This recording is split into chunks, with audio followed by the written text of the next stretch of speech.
chapter 46. The following messages were given to Jeremiah the prophet from the Lord concerning foreign nations. This message concerning Egypt was given in the 4th year of the reign of Jehoiakim son of Josiah, the king of Judah, on the occasion of the battle of Carchemish, when Pharaoh Necho, king of Egypt, and his army were defeated beside the Euphrates River by King Nebuchadnezzar of Babylon. Buckle on your armor and advance into battle.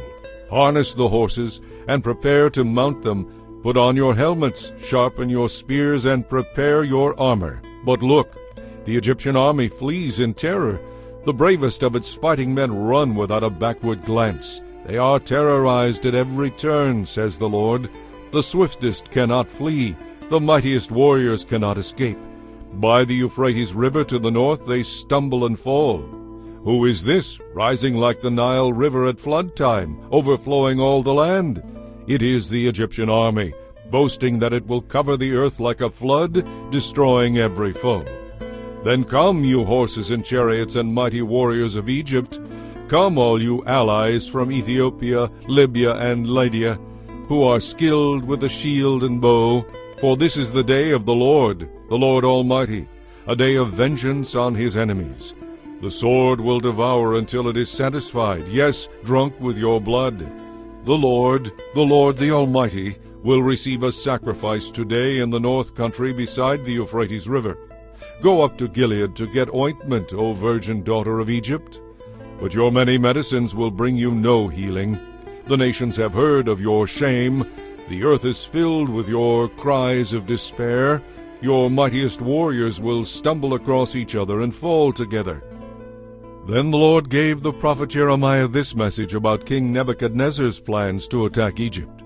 Shout it out in Egypt. Publish it in the cities of Migdol, Memphis, and Tahpanhes. Mobilize for battle, for the sword of destruction will devour everyone around you. Why have your warriors fled in terror? They cannot stand because the Lord has driven them away. They stumble and fall over each other and say among themselves, Come, let's go back to our homeland where we were born. Let's get away from the sword of the enemy. There they will say, Pharaoh, the king of Egypt, is a loudmouth who missed his opportunity. As surely as I live, says the king, whose name is the Lord Almighty, one is coming against Egypt who is as tall as Mount Tabor or Mount Carmel by the sea.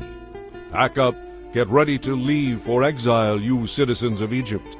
The city of Memphis will be destroyed without a single person living there. Egypt is as sleek as a young cow, but a gadfly from the north is on its way.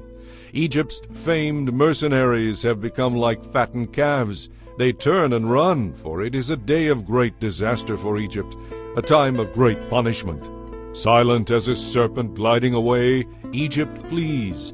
The invading army marches in. They come against her with axes like woodsmen. They will cut down her people like trees, says the Lord, for they are more numerous than grasshoppers. Egypt will be humiliated. She will be handed over to men from the north. The Lord Almighty, the God of Israel, says, I will punish Ammon, the king of Thebes, and all the other gods of Egypt. I will punish its rulers, and Pharaoh too, and all who trust in him. I will hand them over to those who want them killed, to King Nebuchadnezzar of Babylon and his army. But afterward the land will recover from the ravages of war. I, the Lord, have spoken. But do not be afraid, Jacob, my servant.